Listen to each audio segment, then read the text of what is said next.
વલસાડમાં શાળાઓ શરૂ થવાના પ્રથમ દિવસે જ નવા નિયમોના વિરુદ્ધમાં સ્કૂલ વાન સંચાલકો હડતાળ પાડી વાલીઓની મુશ્કેલીમાં કર્યો વધારો। તારીખ 13 જૂન ગુરુવારના રોજ 9 કલાકની મળતી માહિતી મુજબ રાજકોટના ટીઆરપી ઝોનમાં બનેલી આગની ઘટના બાદ રાજ્ય સરકારે આકરા નિર્ણય કરવા પડ્યા હતા। રાજ્યની તમામ શાળાઓ આજથી વેકેશન બાદ ખુલી રહી છે।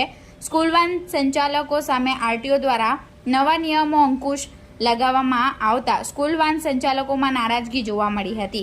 વલસાડ જિલ્લાની 800 થી વધુ સ્કૂલ વાન સંચાલકોએ એક સાથે હડતાળ પાડવાનો નિર્ણય કર્યો છે। સ્કૂલ વાન સંચાલકો ઉપર લગાવવામાં આવેલા અંકુશને લઈ વાલીઓ ઉપર ભારણ પડે તેમ છે, જેને લઈ વલસાડ જિલ્લાની 800 જેટલી સ્કૂલ વાન સંચાલકોને પ્રશ્નોના યોગ્ય નિરાકરણ ન આવે ત્યાં સુધી હડતાળ પાડવાનો નિર્ણય કર્યો છે, જેને લઈને વાલીઓ પણ હેરાન થવાની નોબત આવી હતી। વેન ચાલકોની હડતાલનું મુખ્ય કારણ છે કે આરટીઓના નવા નિયમો જે આવી રહ્યા છે ને તેને અમને અનુસરવા માટે જાણ કરવામાં આવી હતી, અને તે એના અનુસંધાન અમે અનુસરી શકતા નથી અમે, કેમ કે પીડી નંબર પ્લેટ ને એ બધું અમે કરાવી શકતા નથી। તેનો ખર્ચો બહુ મોટો હોવાથી એ અમારા માટે ખર્ચાળ રહેશે, જેથી કરીને અમે લોકો આ વસ્તુ કરવા નથી માંગતા। તમારી સાથે કેટલા વેન ચાલકો સાથે જોડાયા છે?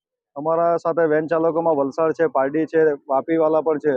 બધા વાહન ચાલકોએ નક્કી કર્યું છે કે ભાઈ અમારા વેન સ્કૂલ ચાલુ થાય ને આ જ નિયમો રહેશે તો આપણે ગાડી નથી ચલાવવી સ્કૂલ। રાત દરમિયાન શાળાઓ જો પ્રાઇવેટ પોતાના વાહનો મોકલીને જે બાળકોને ટ્રાન્સપોર્ટમાં લેવામાં આવે તો તમે શું કરો?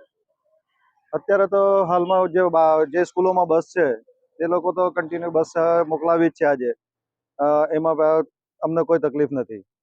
ને બીજી વસ્તુ કે અગર કોઈ બીજી સ્કૂલ પણ એ કરી લે તો ઘણા જણાની રોજીરોટી છીનવાઈ જાય તેવું શક્યતા છે, ને સાહેબોથી અમે અપીલ કરીએ છીએ કે સાહેબ એ નોબત નહીં આવે કે હજારો ગાડીઓવાળા રસ્તા પર આવી જાય ને તે લોકોની ઘરની રોજીરોટી છીનવાઈ જાય ને તે લોકોના પછી ગેરમાર્ગે જાય, તે વસ્તુ નહીં થાય તેના માટે અમે એવી અરજ કરીએ છીએ કે અમને આમાં મીડિયા રસ્તો કંઈ કરી આપે ને અમારી સાથ આપે અને સહકાર આપે।